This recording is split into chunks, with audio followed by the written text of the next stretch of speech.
హైడ్రాకి సంబంధించి అంటే ఎఫ్టీఎల్లో బఫర్ జోన్లో ప్రభుత్వ భూములలో కట్టుకున్న వాటిలో భయపడుతున్నారు హైడ్రాని చూస్తే వాళ్ళు కూల్చేస్తారు మాదని చెప్పి.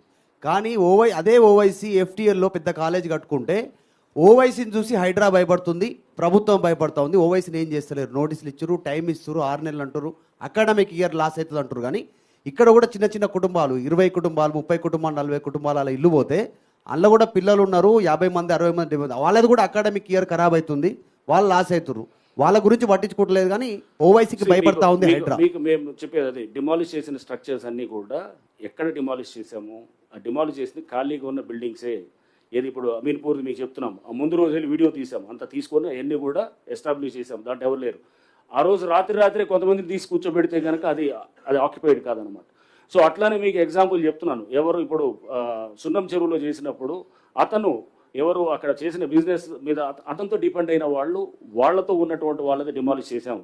ఆ పక్కనే చాలా ఉన్నాయి వేరే హ్యాబిటేషన్స్, వేరే గుడిసెలు ఉన్నాయి, ఏమి టచ్ చేయలేదు. అది ఏదో ఈ బఫర్లో ఉన్న ఎఫ్టీఎల్లో ఉన్న అంటే మనము ఏ కమర్షియల్గా వాడుతున్న వాడు అక్కడ ఎక్స్ప్లాయిట్ చేస్తున్న వాడిని చేస్తున్నాము. రేపు ఏది మీరు ఓవైసీ గారిది అంటున్నారు, లేకపోతే మల్లారెడ్డి గారి కాలేజ్ ఉండొచ్చు, లేకపోతే ఇంకా మనకి ఏది పల్లరాజు రెడ్డి గారి కాలేజ్ ఉండొచ్చు, ఇట్లా రకరకాల చాలా కాలేజెస్ వచ్చాయి. మాకు చాలా కాలేజెస్ మీద కంప్లైంట్లు వచ్చాయి ఎఫ్టీఎల్లో ఉన్నాయని చెప్పేసి. బట్ పిల్లల భవిష్యత్తుని మనం దృష్టిలో పెట్టుకొని అకాడమిక్ ఇయర్ అనేది ఇప్పుడు నడుస్తున్నది.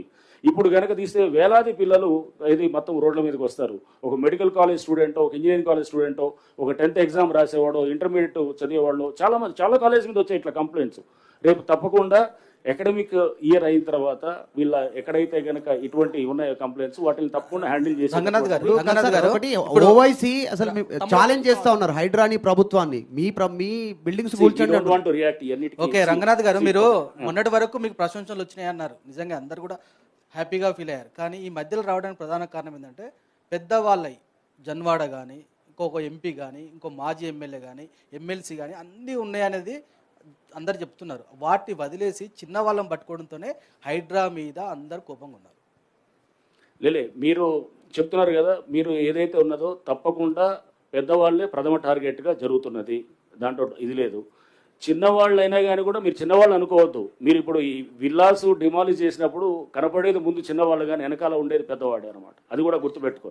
సో చేసేది వాళ్ళు చేస్తున్నట్టు అంటే ఇటువంటి వాటికి చెక్ పెట్టాలంటే కనుక అది వెనకాల ఉండే ఆ పెద్దవాళ్ళకి అది తెలియటానికే ఇది చేసేది కూడా అనమాట.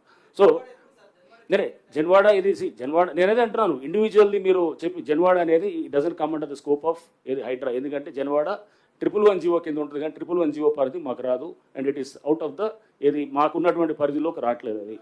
బట్ డెఫినెట్గా అది రేపు దాని మీద చేయాల్సిన ఏజెన్సీ వాళ్ళు తప్పకుండా అంటే ఇండివిజువల్ దీన్ని చేసేది. రేపు మేము సైలెంట్గా ఉన్నామని ఎందుకు అనుకుంటున్నారు? చాలా గ్రౌండ్ వర్క్ కూడా జరుగుతుంది, చాలా బ్యాక్గ్రౌండ్ వర్క్ కూడా జరుగుతుంది. చేసినప్పుడు సరైన టైంలో మీరు చూస్తారు.